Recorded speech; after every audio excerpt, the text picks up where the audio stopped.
Hello YouTube. So, since I bought this car, I've not had a chance to properly review it, and since I have quite a lot of time on my hands today as I'm driving to Derby, I thought I should give you a little overview of what I think. So I've had a number of Porsches over the years, and I've had a few Boxsters. So when they announced this 718, I really liked the look of it, and I initially thought I should buy the lava orange one. I actually placed an order for it, and then I chickened out. I really like the colour, but I don't think I could live with it every day, so I chose a grey one with red leather interior. So it's kind of more subtle and not in your face, but it's not doesn't have that proper sports car look, I guess. Anyhow, so this particular model I chose to have a 2.5 litre turbo engine because the 2 litre has a standard turbo. This one has the enhanced turbo, which has the variable geometry apparently. So the fins of the turbo change shape or the curvature as it goes faster, and also I think the wings around it, I'm not sure which one, but basically what it does is it makes the car maintain its power all throughout the rev range. Otherwise, in most other cars with turbos, you have a turbo lag, and then you have it peaks and then it stops. I had that experience with an Audi. I used to have an Audi A4, which was a turbo engine petrol, but an absolute disaster.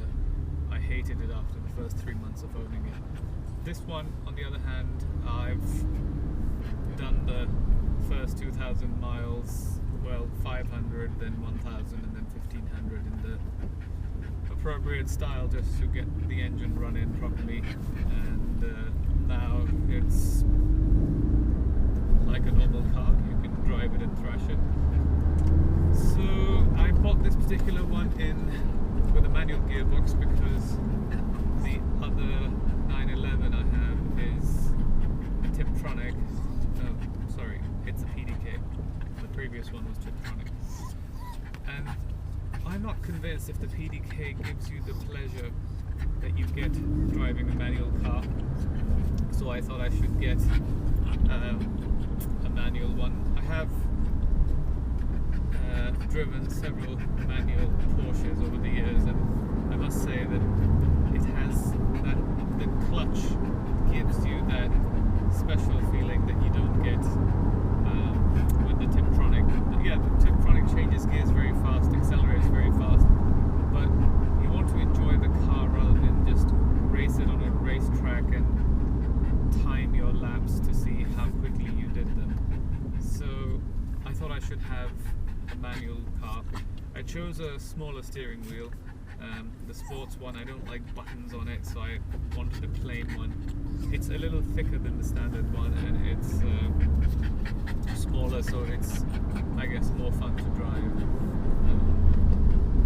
What else? I chose not to have the sat-nav in this car because the last few cars I've had, the sat-navs cost a lot of money with Porsche, and they are utterly useless. You then have to pay them another 250 or 300 pounds every so often to get the maps update. So, and most of us end up using our phones, so I chose to have CarPlay instead, where I just plug my phone in. I had a little bit of a problem when I first got it. The CarPlay would show me in the wrong places on the sat-nav, so if I was using my phone it would work perfectly fine, but if I would plug it in, it would show me about 10-15 miles away from where I was, and it would never be on the road that I'm driving. It would show as if I was going somewhere, but from somewhere else to somewhere else. I took it back to Porsche a couple of times. They raised tickets with Porsche Germany. Nothing. They said, oh, we have the latest software on your car and everything, and we don't know. Anyhow, eventually they unplugged the battery or disconnected the battery and reset the car, and the problem went away. So now it's fine. I'm constantly using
I sit in the 911, which has the Buzz unit, I feel that this one is better. But I guess sound and music and all that is all relative to to each person, I guess, to how we like our music. So, right, what else can I tell you about it? It's got the heated seats, because I guess that's quite important in a convertible. I didn't choose the dual climate control, because I have that in the 911, and to be honest, the cabin is so small, there's no point. You always sync it to do exactly the same on both sides.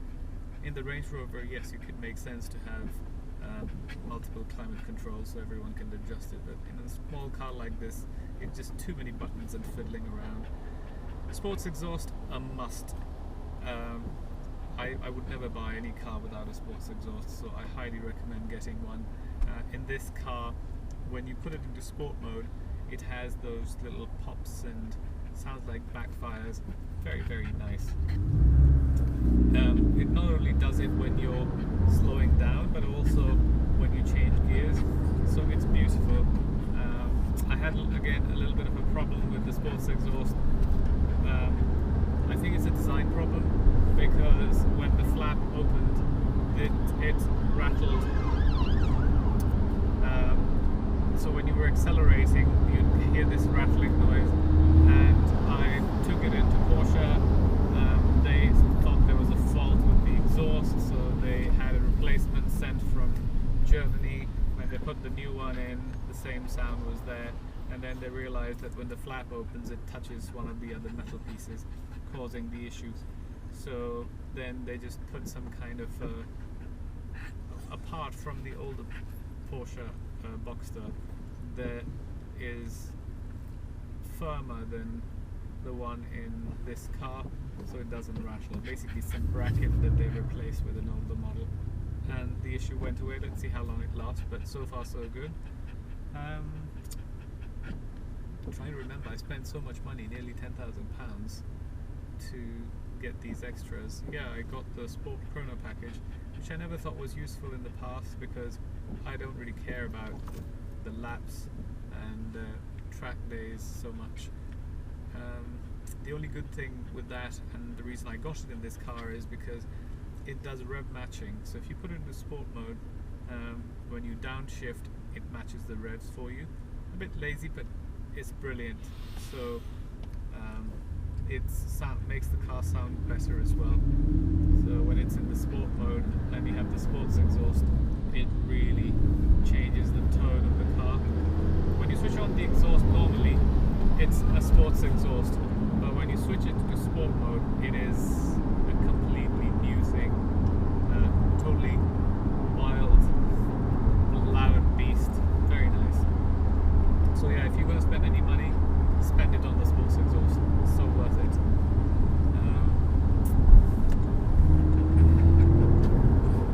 I chose the 19-inch rims again, because in the 911 I have the 20-inch, and the profile of the tires is so low that when you drive along, it's very uncomfortable, especially on London roads. It's really an uncomfortable drive. So I thought, okay, I'm going to enjoy the car every day. I want to be a little more comfortable than have a firm ride. So yeah, overall I think this car is fantastic. The turbo is brilliant, but I must say that I still enjoy driving the old 3.2 987s with the naturally aspirated engine. The power builds up, you feel the torque building up, the engine power building up. There is some kind of an adrenaline and enjoyment and feel. It's very hard to describe, but that's what it is. Whereas in these cars with the turbos, it kicks in, you have instant immediate power, and that's it. It just keeps going, and the car goes very fast, but you don't have that feeling of power building up, which I think is the actual pleasure of owning one of these cars. This one, the gearbox again, I think what I find very annoying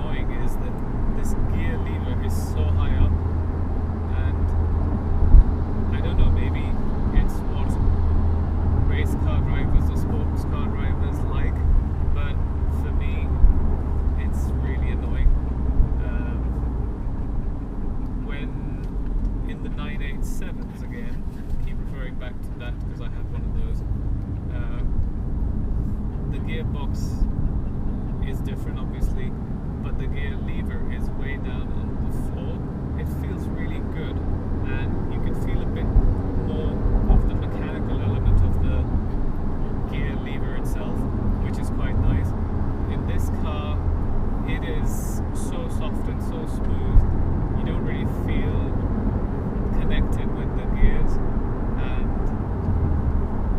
it's the clutch is amazing, everything is great, but I don't know, maybe I'm just old-fashioned and I like cars to feel like pieces of metal put together, working as one body and an extension of your own body, basically.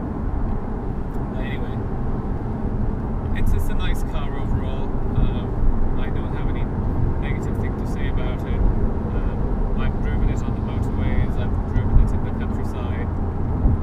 The road handling is phenomenal. As always, Boxsters being mid-engine, fantastic. So it's a fun car to drive, and if you can afford one, then definitely have it. I guess in the sports car price brackets, this is a very good car because you get so much for your money, the pleasure and everything, and they hold their value as well. I don't know anything about the 718s because they're very new, but they do tend to be fun cars. One more thing, by the way, when I had when my car went into Porsche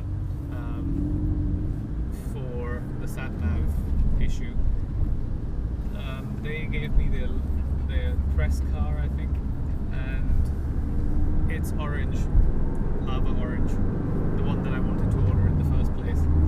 But I must say that, oh, listen to this exhaust, beautiful. But I must say that in this car I don't get any attention. No one looks at me, no one makes any comments. In that car, everywhere I went, petrol stations, supermarkets, even traffic lights, people crossing the road, giving you a thumbs up. It was unbelievable the amount of attention that car attracted. So I'm glad that I didn't get it, because that was just like being in the spotlight constantly as you're driving around. It looks good, especially in rainy weather and cloudy weather, and it's just a nice bright color. I think the yellow would look very nice as well.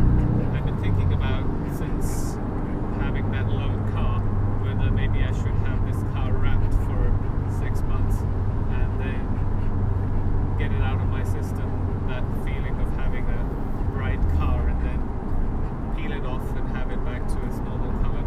Haven't quite decided yet. I'll look into it, and if I do end